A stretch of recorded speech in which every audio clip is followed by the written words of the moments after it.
Continuando então a nossa aula de proteínas, agora na parte 2 a gente vai ver outros aspectos que são importantes também, né? A gente viu que o processo de síntese proteica responde ao exercício físico, a ingestão de proteína e energia, e se a gente fizer exercício regularmente, uma boa alimentação e um bom descanso, a gente tem o processo de hipertrofia muscular podendo ocorrer. O que seria a hipertrofia muscular? É um aumento da seção transversa das fibras musculares, ou seja, aumento em largura, né? A gente observar aqui na figura da direita, a gente tem aqui a fibra muscular de uma pessoa não treinada, aqui ocorrendo uma hipertrofia sarcoplasmática e aqui hipertrofia miofibrilar. Então, de modo clássico, se divide a hipertrofia em sarcoplasmática e miofibrilar. A sarcoplasmática é o aumento do volume, né, do citoplasma, aqui no caso da célula muscular a gente chama de sarcoplasma. É também chamado de hipertrofia metabólica e responde mais a um treino volumoso, tá? Então está relacionado aí ao aumento do sarcoplasma, que está relacionado com o aumento de água dentro da célula, aumento das reservas de glicogênio e aumento da vascularização, tá? É, a, Quando a gente aumenta a reserva de glicogênio, para cada grama de glicogênio a mais que a gente tem no músculo, a gente tem em média 3 gramas a mais de água, ele fica associado à água. E a hipertrofia miofibrilar, também chamada de tensional, que responde mais a treinos com cargas mais intensas, né? Ele corresponde ao aumento das miofibrilas musculares com capacidade contrátil. Então, aqui a gente tem uma expansão do volume celular do sarcoplasma e aqui um aumento no número de miofibrilas. Normalmente, os treinos, né, eles contemplam os dois tipos de hipertrofia, mas o sujeito pode fazer um treino mais metabólico ou mais tensional também. Isso daí é papel do educador físico, né? Elaborar um planejamento de treinamento e fazer uma periodização de modo a estimular as duas hipertrofias para que o resultado final seja o melhor possível. Será que essas adaptações elas são as mesmas para qualquer pessoa? Será que se eu submeter um grupo de pessoas com características muito parecidas ao mesmo treino, a gente vai ter a mesma resposta? A gente já sabe que não, né? Então, isso é importante, por quê? Porque às vezes as pessoas, principalmente, né, alunos de academia que vão treinar musculação, eles acham que eles vão ter o mesmo nível de hipertrofia que o colega teve, que algum conhecido teve, e a coisa não funciona dessa maneira. Essa resposta, gente, ela é muito individual, né? Depende das características genéticas da pessoa e cada um vai responder de uma maneira, tá? Então, por exemplo, se a gente olha a figura desse senhor aqui, que foi 8 vezes campeão de fisiculturismo mundial, e olha o tamanho do braço dele, eu posso treinar o que for, comer o que for, que eu nunca vou ter um braço desse tamanho, mesmo se eu tomar drogas que estimulam o crescimento muscular. Então, isso é importante as pessoas saberem que cada um vai ter um nível de hipertrofia diferente. Por mais que o sujeito queira ter lá uma perna mais maior, né, um bíceps maior, todo mundo tem suas limitações. O que a gente pode fazer é levar o sujeito no máximo que ele tem condição de apresentar, tá? Mas é muito individual e varia muito de pessoa para pessoa. O ganho de massa muscular é uma coisa lenta, tá? Isso é importante, tem que se ter paciência e rotina, né? Treinos regulares, dieta regular para que o processo aconteça, mas é um processo de médio e longo prazo e a velocidade desse processo varia de pessoa para pessoa. Então a gente tem uma tríade da hipertrofia, né? Para que ela ocorra de maneira otimizada, eu preciso, primeiro, treinar bem. Então, inicio no treino. Então, vou lá e faço meu treino da melhor maneira possível. Esse momento do treino é um momento catabólico. Então, no momento do treino não tenho ganho nenhum. Eu tenho destruição muscular, eu tenho perdas, né, degradação de glicogênio. Mas quando eu encerro o treinamento, meu músculo começa a fazer a remodelação muscular. Então, ele quer se recuperar daquele estresse fisiológico que ele sofreu aí. E aí, no período de recuperação, eu preciso de cuidar muito bem de quê? Da dieta, da alimentação e do sono, dormir bem. Tá? Então, esses dois componentes são importantes para que haja uma recuperação adequada do músculo e um remodelamento muscular e o sujeito vá, então, conseguindo um acréscimo de massa muscular que caracteriza a hipertrofia. Tá? O sono, muitas vezes, é negligenciado, mas ele é muito importante, né? Inclusive para regular os hormônios, tanto o cortisol quanto a testosterona. Tem estudos que mostram claramente que quem dorme menos libera menos testosterona, que é um hormônio importante aí, tá? E também vai ajudar na reparação muscular mesmo. E a dieta é fundamental. Treinou muito bem, mas se alimentou mal, o processo de hipertrofia vai ficar prejudicado. Então, para a gente ter hipertrofia, eu tenho que fazer com que a síntese muscular seja maior do que a quebra, o catabolismo muscular, né? E na síntese muscular, como é que eu faço para aumentar ela? Treino bem feito e dieta bem feita, né? O sono também reparador é importante, mas esses dois componentes são essenciais. E a gente deve concentrar, né, a força nesse aspecto aqui, porque modificar o catabolismo é algo mais difícil e na literatura não tem muita consistência de dados sobre o papel desse catabolismo, dessa redução de catabolismo muscular em relação à hipertrofia, né? Muitos autores até colocam que o aumento do catabolismo que ocorre durante o treino é fundamental para que haja uma remodelação adequada posteriormente. Então, a gente tem que focar em aproveitar o estímulo dado pelo exercício e fazer com que a síntese proteica seja maximizada no período de recuperação, que é o período onde a hipertrofia vai acontecer. A hipertrofia não ocorre durante o treino, né? Então a gente vai, né, começar a falar aqui dos aspectos dietéticos que são importantes para a síntese proteica. Porque a síntese proteica, se ela for maximizada, ela vai contribuir tanto para a recuperação muscular entre um treino e outro, quanto também para o aumento da massa muscular e, consequentemente, aumento de força e de potência também muscular. Então nós vamos falar aqui um pouco rapidamente da questão da ingestão energética, que é importante, né? E principalmente nós vamos falar da ingestão proteica, que é o assunto principal dessa aula, né? Em relação à ingestão proteica, nós temos três aspectos que têm que ser levados em consideração. Um é a quantidade, né? Quanto de proteína eu tenho que comer por dia. Então, existem recomendações específicas. Outra é o time protein, ou momento de consumir, a distribuição da proteína ao longo do dia. Será que eu posso concentrar a proteína que eu vou ingerir durante o dia em 2, 3 refeições? Seria melhor distribuir ela de maneira uniforme? Vamos ver o que a literatura apresenta para a gente em relação a isso. E por último, a qualidade. Será que a qualidade faz diferença? Eu já falei lá na última aula que os aminoácidos essenciais são os responsáveis primários pela síntese proteica. Então a gente pode entender que a qualidade da proteína que ingere pode ter algum impacto, sim, e normalmente tem. Nessa aula eu vou abordar os dois primeiros tópicos aqui, e depois numa terceira aula eu abordo a parte sobre qualidade de proteína, tá? Então, em relação à ingestão energética, né, eu considero ela como um fator-chave. Muitas vezes o sujeito não tem um bom ganho de massa muscular simplesmente porque negligencia a ingestão energética. Às vezes ele faz uma ingestão proteica adequada, né?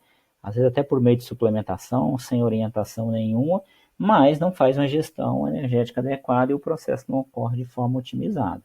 Então, tem vários dados na literatura mostrando que é necessário aumentar um pouco a injeção de energia para que a gente tenha a síntese proteica muscular aumentada e, consequentemente, o processo de hipertrofia.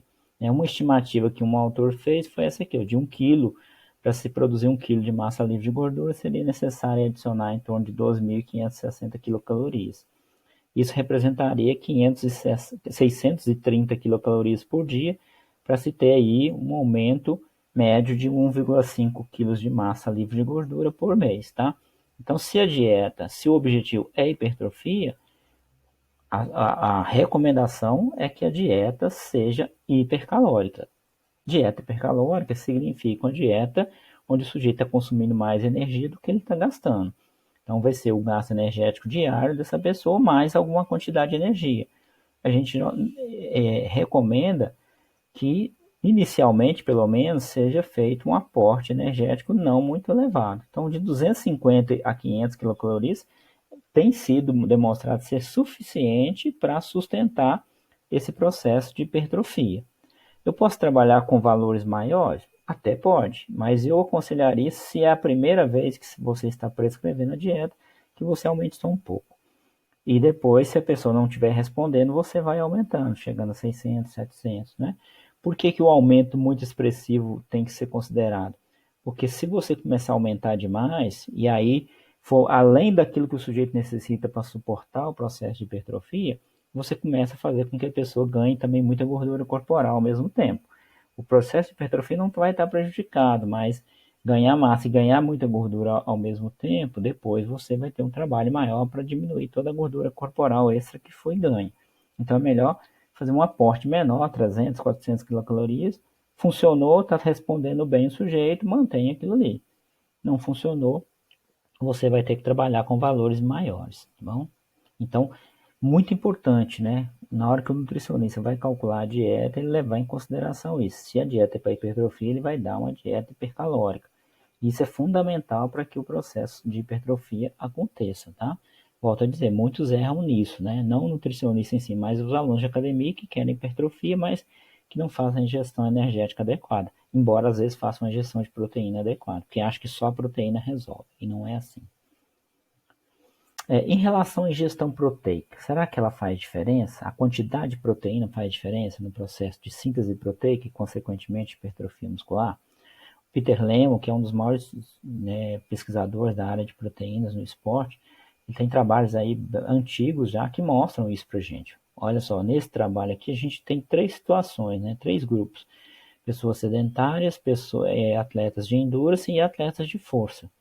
E aí foi observada aqui a síntese proteica em várias ingestões de proteínas diárias. Quando se dá meio grama de proteína por quilo de peso, até para um sedentário é ruim. Por quê? Porque meio grama de proteína por quilo de peso é uma recomendação muito baixa, é uma ingestão muito baixa. Ela está abaixo até da recomendação para o sedentário. Então todos ficam prejudicados. Quando se dá 0,9 gramas de proteína por quilo de peso, olha o que acontece. Todo mundo melhora a síntese proteica. Os dois grupos de atleta e o sedentário. Tá? Quando passa aqui para 1,3, olha o que acontece. O sedentário não muda mais. Aí a gente já vê uma primeira coisa muito importante que esse gráfico mostra. Ou seja, existe um platô. Então não adianta eu ficar aumentando proteína de maneira exagerada, que o meu corpo não vai utilizar isso para síntese proteica muscular. Então existe um limite de capacidade de utilização da proteína que vem da dieta. Então é bobagem o sujeito ficar querendo consumir 3, 4, 5, 6 gramas de proteína por quilo de peso, porque isso não vai ser convertido em proteína muscular. Aqui a gente está vendo isso acontecendo aqui, ó, com 0,9 já aconteceu no sedentário. Passou para 1,3 não mudou nada, passou para 1,7 não mudou nada, passou para 2,5 não mudou nada. Ou seja, eu estou simplesmente colocando proteína para produzir energia e gordura no corpo. No caso do sedentário, quando passa para 1,3 aqui, ele melhora a síntese proteica. E aqui a gente vê que ele atinge o platô dele nesse estudo, tá? E o atleta de força, né, aquele que faz o treino resistido, ó, ele só foi atingir o platô dele aqui com 1,7. Mas com 2,5 também ele não apresentou nenhum. Então a gente viu aqui que o atleta de força pode precisar de um aporte superior de proteína comparado ao atleta de endurance, mas os atletas, de modo geral, precisam de mais proteína do que sedentário. Então isso está bem consolidado na literatura. Todas as recomendações de proteína no esporte, elas são maiores do que as recomendações de proteína para sedentário, tá? Que vai de 0,8 a 1 grama por quilo de peso por dia. Esse outro estudo aqui mostra a mesma coisa, aqui comparando um grupo de sedentário e um grupo de atletas, tá? Aí aqui a gente tem 0,9, 1,4 e 2,4 gramas de proteína por quilo de peso. O sedentário, ó, de 0,9 para 1,4 para 2,4 não tem alteração significativa na síntese proteica. Nesse caso aqui, o atleta de força apresentou uma alteração significativa de 0,9 para 1,4 e de 1,4 para 2,4, embora tenha aumentado um pouco, não foi significativo. Então, os dados da literatura variam um pouco, mas eles mostram de novo para a gente claramente que um atleta, um sujeito engajado em treinamento físico, ele precisa de mais proteína do que um sedentário. Isso é importante no momento, tá? Esse estudo aqui também é um estudo clássico do Moore. O que ele fez? Ele avaliou a síntese proteica num período de 4 horas após o treino. Então, acabou de treinar, nesse período de 4 horas ele ia avaliar. Ele trabalhou com homens ativos, tá? Jovens, tá? De 22 anos aqui de média, com 86 quilos de média. E o que ele fez? Ele usou proteína de ovo, como uma proteína que ia ser fornecida, e após o treino ele deu 0, deu 5 gramas, deu 10 gramas de proteína, e deu 20 e deu 40. Ele observou como que a síntese proteica muscular se comportou. E o que a gente vê? Quando você passa de 0 para 5, já tem um aumento significativo. De 5 para 10, aumentou. Nesse caso aqui não foi significativo.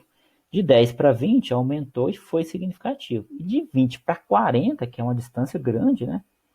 Um aumento muito discreto e não foi significativo. Então, mostrando de novo que realmente tem um platô. Então, não adianta ficar consumindo em excesso. E nesse estudo aqui ele está mostrando que 20 gramas de proteína de alta qualidade, que é a proteína do ovo aqui, né? Aqui em 20 gramas a gente tem 8,3 gramas de aminoácidos essenciais e pode ser o suficiente por refeição para a pessoa conseguir atingir a síntese proteica máxima. Ele fala aqui que os dados deles, né, indicam que 20 gramas de uma proteína de alta qualidade seria suficiente para maximizar a resposta anabólica ao treino resistido. Se a gente pensar que 20 gramas numa refeição pode ser suficiente, o que seria 20 gramas em termos de alimento? Se a gente olhar, não é tanta coisa, né? Se você pegar aqui uma carne bovina, 2 carnes bovinas, patinho, grelhado, 56 gramas já seria o suficiente para ter 20 gramas, tá? Porque aqui é a quantidade de gramas em 100 gramas e aqui a quantidade de patinho que eu teria que comer para ter 20 gramas de proteína. Músculo, 64 gramas. Ovo inteiro, 150 gramas, mais ou menos 3 ovos, né? Clara de ovo, 150 gramas, mais ou menos 5 claras, tá? Leite em pó, quase 80 gramas. Peito de frango grelhado sem pele, que é algo que o pessoal consome muito. Uma carne barata, né? Pobre em gordura e rica em proteína. 62 gramas só. Então não precisaria de muito. Lombo, né? Aqui, o pernil assado, 62. O lombo, 56, porque o lombo tem menos gordura, tá bom? Então não é muito alimento, né? Não precisa ficar colocando lá 200, 300 gramas de carne numa refeição, né? Então, qual que seria a quantidade recomendada diária para quem está engajado em treinamento físico? Embora se discuta que possa haver diferença de necessidade entre atletas de força e endurance, as recomendações hoje elas são recomendações gerais, tanto para qualquer tipo de atleta, tá? Então, a Sociedade Internacional de Nutrição Esportiva, ela lançou um position em 2017 só sobre proteína, e aqui estão as recomendações principais dela, tá? Então, em termos de recomendação diária, qual que é o valor que ela preconiza? 1,4 a 2 gramas de proteína por quilo por dia, para pessoas engajadas em treinamento físico, tá? Ela coloca ainda que uma ingestão de proteína maior, de 2,3 a 3,1, pode ser necessária para maximizar a retenção de massa livre de gordura em atletas de força durante períodos de dieta hipocalórica, né? Isso aqui, o nível de evidência não é tão alto, né? São poucos estudos, mas eu posso dizer a vocês o seguinte, né? Na nossa disciplina de Desporto 2, onde a gente já acompanhou muitas pessoas, a gente conseguia ótimos resultados trabalhando dentro dessa faixa aqui. Não, a gente não aumentava, quando a dieta era para emagrecimento, a gente não ultrapassava esse valor e a gente conseguia ótimos resultados em termos de manutenção da massa livre de gordura. Então pode ser que isso aqui não seja tão necessário. É lógico que se você estiver dando 2 gramas de proteína por quilo de peso e a pessoa está emagrecendo, mas está perdendo massa livre de gordura, você pode pensar em aumentar um pouco mais, tá? Ele fala que ainda, né, que novas evidências, né, indicam aí que consumo de acima de 3 gramas de proteína por quilo de peso pode favorecer a perda de gordura em indivíduos engajados em treino resistido. Também é muito baseado em estudos que é do próprio grupo ali. Tá? Então, esse grupo da ISSN, eles gostam de trabalhar com a proteína mais alta. Eu acho isso aqui totalmente desnecessário também, porque se eu quero que o sujeito emagreça, eu faço uma dieta hipocalórica, levemente hipocalórica, eu consigo ótimos resultados. Eles colocam ainda que vai ser um próximo assunto nosso, que é a distribuição da proteína, para se tentar ingerir 0,25 gramas de proteína por quilo por refeição, ou 20 a 40 gramas, pensando em valor absoluto por refeição, para também maximizar. Depois eu vou falar sobre o time protein e volta nisso aí. Além disso, tentar ofertar pelo menos 0,7 a 3 gramas de leucina nas refeições, considerando que a leucina é um aminoácido que estimula a síntese proteica, tá? Naquele estudo que eu mostrei do Moore lá, que ele fez, avaliou a síntese proteica pós-exercício com 20 gramas de proteína de ovo, os 20 gramas que deu a síntese proteica máxima naquele período tinha 1,7 gramas de leucina, tá? E ainda ele fala dessa questão de distribuir a proteína em cada refeição, sendo cada refeição a cada 3 a 4 horas. Esse assunto a gente vai discutir. Então, para ISSN, recomendação de consumo diário de proteína, 1,4 a 2 gramas de proteína por quilo de peso. A gente tem algumas outras, então eu coloquei aqui o do Colégio Americano, que recomenda de 1,2 a 2 gramas de proteína por quilo por dia, ou 0,3 gramas por quilo por refeição. E ainda alguns autores, né, aí, recomendações mais isoladas, indicando aí um consumo de 1,6 a 2,2 gramas de proteína por quilo de peso. ou 0,4 gramas de proteína por refeição, que daria, considerando 4 refeições, que daria 1,6, ou então 0,55 gramas por refeição, considerando 4 refeições, daria os 2,2. O Iraque aqui e seus colaboradores em 2019 lançou uma publicação só sobre macronutrientes para atletas de força, tá? E eles também recomendam 1,6 a 2,2 para atletas de força. Então, assim, como a gente não tem uma recomendação consensual, eu fiz uma compilação. Pegando essas que eu apresentei, a gente tem o quê?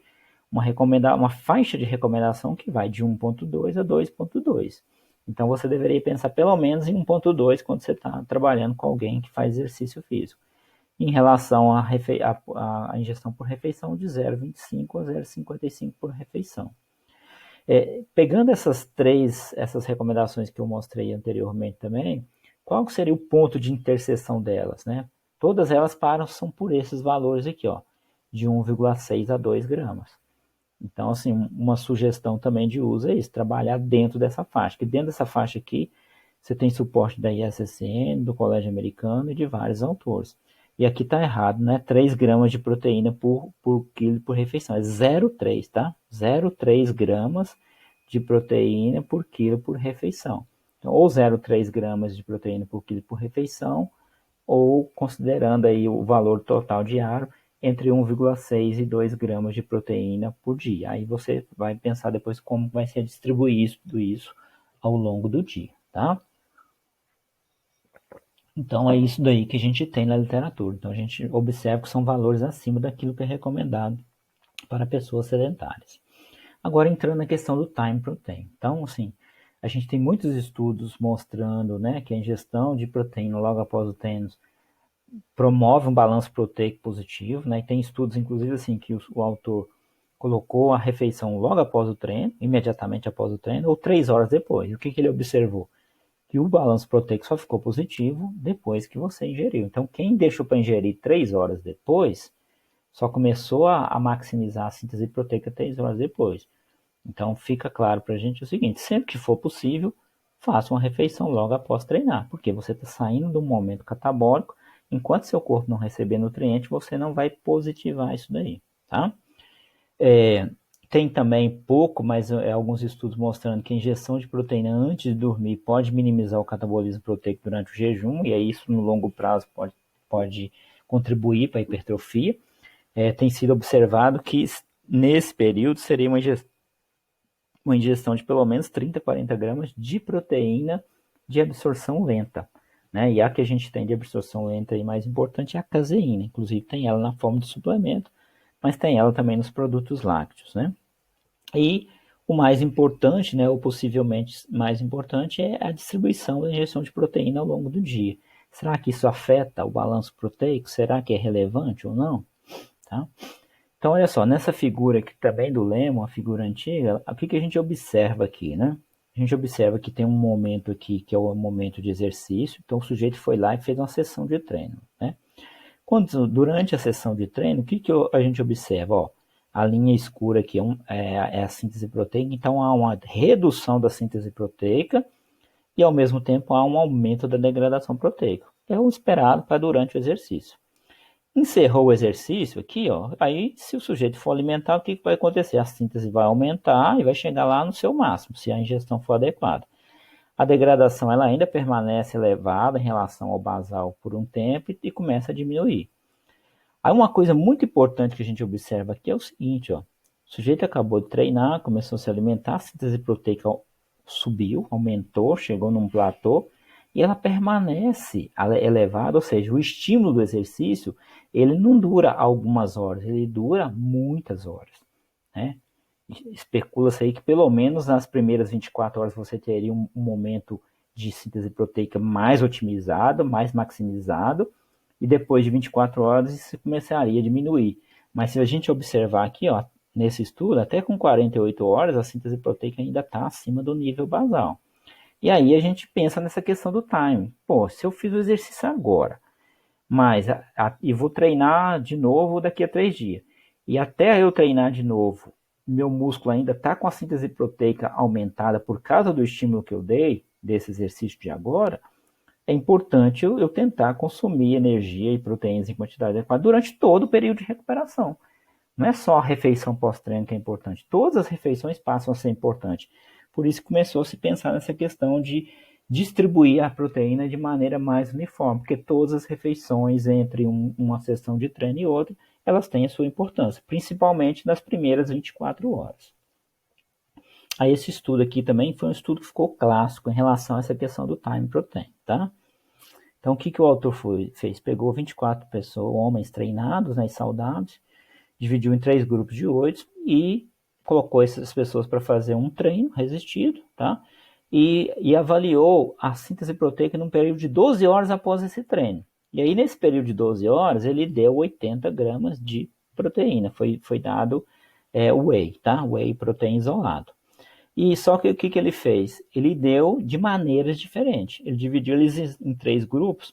Um grupo, ele foi um grupo muito fracionado, que ele pegou 80 gramas e dividiu em 8 doses. Então, a cada 1h30, os sujeitos consumiam 10 gramas de proteína. O outro grupo, que foi de fracionamento intermediário, ele dividiu em 4 doses de 20 gramas. Lembra que eram 12 horas que ele acompanhou. Então, a cada 3 horas, eles consumiam 20 gramas de proteína.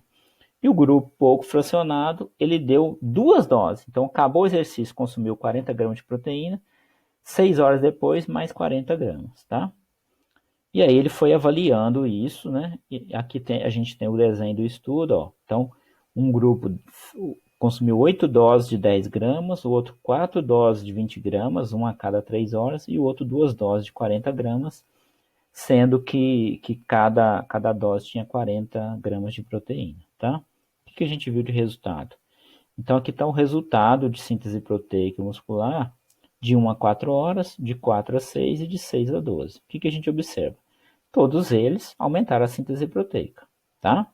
Só que, ó, o branquinho aqui é aquele grupo que consumiu 10 gramas a cada 1h30. Foi o grupo que subiu menos, mas como ele recebeu 10 gramas a cada 1h30, você vê que durante as 12 horas a síntese proteica permaneceu bem estável. O grupo escuro aqui é o que recebeu 40 gramas a cada 6 horas. Então ele sobe, né? Ele recebeu mais do que todo mundo, mas ele nem subiu mais do que aquele que recebeu só 20 gramas. Ó. E uma coisa curiosa, ó, ele sobe e aqui, ó, de 4 a 6 horas já caiu muito a síntese proteica, mostrando que deveria ter feito uma refeição aqui por volta de 4 horas depois da primeira refeição. E aí, com 6 horas, ele consome de novo 40 gramas, e olha o que acontece com a síntese proteica. Ela não sobe muito. Então, ela subiu no começo, caiu depois, mesmo ele dando uma dose grande, ela não aumentou. Acho que a gente teve um resultado melhor. O grupo que consumiu 20 gramas a cada 3 horas. Ó. Ele subiu, a síntese proteica permaneceu num nível mais alto e mais ou menos estável durante todo o período. Aqui embaixo a gente tem a compilação das 12 horas. Ó. Então, o grupo que recebeu 20 gramas a cada 3 horas apresentou uma síntese proteica melhor em relação aos outros 2 grupos, mostrando que o fracionamento pode interferir. Qual que é o aspecto que a gente tem que observar nessa questão aqui, nesse estudo? É que o autor pegou e deu só whey protein. Isso não é uma coisa prática, isso não faz parte da vida real. Ninguém vai ficar só consumindo whey pós-treino em todas as refeições. Né? Será que colocando refeições com alimentos, né, e fontes proteicas alimentares, será que o resultado é o mesmo? A gente não sabe, mas é um indicador de que o fracionamento da injeção de proteína pode interferir. Tá? Esse outro estudo eu até gosto mais dele, ó, porque o que os autores fizeram? Eles pegaram aqui também uma amostra pequena, né, 5 homens e 3 mulheres, e eles deram uma dieta por 7 dias, e depois esse mesmo grupo consumiu outra dieta por 7 dias. Só que ele fez 2 esquemas diferentes. As dietas eram de 3 refeições, um café da manhã, um almoço e um jantar. Tá? Isso não foi feito no Brasil, claro. Né? O padrão alimentar brasileiro não é assim. E aí, num período de 7 dias, eles fizeram um consumo regular de proteína, e no outro período um consumo irregular, que seria mais parecido com o padrão tradicional do país. O consumo diário total de proteínas foi parecido. Então, assim, em torno de 90 gramas de proteína. Se a gente olhar aqui, o consumo diário. o grupo que fez o consumo regular deu 94 gramas, o grupo que fez o consumo irregular 90 gramas. Então, eles consumiram a mesma quantidade de proteína durante o dia. Só que qual que é a diferença? No dia irregular, ó, foram em média 10,7 gramas no café da manhã, 16 no almoço e a proteína foi concentrada no jantar, 63 gramas. E no dia regular, ó, eles consumiram mais ou menos a mesma quantidade em cada refeição. 31,5 gramas aqui no café da manhã, 29,9 no almoço e 32,7 no jantar. Será que isso fez diferença na síntese proteica? O que a gente observa? Ó? Aqui ele está mostrando, né, a síntese proteica no primeiro e no último dia para ver se havia variação entre os dias entre o início e o final do período de intervenção. Não há diferença, tá? E o que a gente vê aqui? Uma síntese proteica nessa primeira figura maior no grupo que fez o consumo regular. Só que esse primeiro gráfico aqui que eu estou mostrando agora, isso aqui é esperado, porque isso aqui se refere à síntese proteica após o café da manhã. E lembra que no café da manhã, quando eles fizeram o consumo irregular, era só 10,7 gramas de proteína. E aqui era 31,5. Então, o consumo é muito maior, esperam uma síntese proteica maior, até porque 10 gramas já deu para perceber pelos estudos que é um valor baixo, né? E aqui embaixo que é mais interessante, porque aqui é a síntese proteica durante 24 horas. Então, dia 1, dia 7, sem diferença, e a gente vê novamente, o grupo que consumiu cerca de 30 gramas em cada refeição apresentou a síntese proteica em 24 horas superior ao grupo que também consumiu 90 gramas por dia, mas de maneira irregular, sendo a proteína concentrada no jantar. Né? Aí ele coloca, né, que o consumo de uma quantidade moderada de proteína de alta qualidade, 3 vezes por dia, fornece um esquema aí mais adequado para estimular a síntese proteica comparado à prática de consumo irregular de proteína, sendo que essa proteína é concentrada no jantar. Então, mais um indicador de que a distribuição ela pode fazer alguma diferença, tá? E aí, alguns autores têm proposto um esquema assim, ó, em vez de eu ter essa situação aqui com 3 refeições, sendo que 2 não atingem uma faixa mínima aí de 20 gramas, que seria, né, um valor para se pensar em síntese proteica máxima, e você tem uma refeição onde o consumo ultrapassa essa faixa e acaba não trazendo vantagem nenhuma, né, porque a célula tem um platô, ela tem um limite de utilização da proteína, é melhor você pegar esse excesso de proteína que está nessa refeição e distribuir nessas duas e aumentar um pouco mais. Aí se propõe, ó, 5 refeições aqui, mais ou menos a cada 3, 4 horas, tá? Sendo que você mantém em todas as refeições, você atinge aqui uma quantidade de proteína dentro da faixa que seria adequada, que ele considera como adequado de 20 a 30 gramas de proteína por refeição. Então, isso tem ganhado força na literatura, mas ainda não é consenso, tá? Não se considera que isso daí seja a coisa mais importante pensando na hipertrofia, tá? Aqui um estudo que eu fiz com alguns alunos meus, um TCC aqui na UFA, onde a gente avaliou o consumo alimentar de 90 praticantes de musculação, eram alunos da universidade, nós fizemos 3 registros alimentares com cada um, e a gente fez esse padrão também deles, olha como é que funciona, né? No Brasil, a principal refeição é o almoço, então é onde a gente teve o maior consumo de proteína. Eles só conseguiram atingir a faixa aqui de 20 gramas no almoço, no jantar e aqui na ceia. A gente tem 3 refeições aqui, ó, que o consumo foi bem abaixo. Então, o ideal aqui seria o quê? Diminuir aqui no almoço, diminuir no jantar e aumentar nessas outras refeições para que ficasse mais regular, tá bom? Então, é possível fazer? É possível. Lógico que tem que ter adaptações, né? Então, o que fazer em relação aí à ingestão proteica? Então, nós vimos que a quantidade é importante e que o fracionamento dessa proteína também pode trazer alguma vantagem em termos de maximização da síntese proteica e, consequentemente, recuperação muscular e hipertrofia muscular, né? Em relação à questão da distribuição, ainda precisa de mais estudos para isso ficar consolidado, né? Então, o que a gente deve fazer na prática? Primeiro, priorizar a quantidade total de proteína e energia a ser ingerida. Então, eu tenho que garantir um aporte energético adequado, pensando que o sujeito precisa de uma ingestão de energia acima do gasto dele, quando o objetivo é a hipertrofia, e uma quantidade adequada de proteína, baseado naquelas recomendações. Então, eu poderia trabalhar dentro da faixa de 1,6 a 2 gramas de proteína por quilo de peso por dia. Então, Estou fornecendo a quantidade adequada? Ok. Além de fornecer a quantidade adequada, é possível fazer uma distribuição mais regular? Se for, você faz. Prejuízo, o sujeito não vai ter nenhum, no sentido assim, se eu fracionei mais a proteína e isso vai prejudicar a síntese proteica, isso não vai acontecer. Né? Se isso vai ser relevante no sentido de melhorar a síntese proteica e garantir um processo de hipertrofia mais rápido, isso não está 100% claro ainda, mas é uma possibilidade que deve ser pensada, ok? Então, eu vou finalizar essa aula aqui, tá? Então, a gente finalizou essa parte, vimos aí que a síntese proteica ela é influenciada tanto pela quantidade e pode ser influenciada pela distribuição da proteína. Então a gente tem que ficar atento a esses dois aspectos aí para que a gente possa otimizar os resultados dos nossos pacientes, tá? Até a próxima.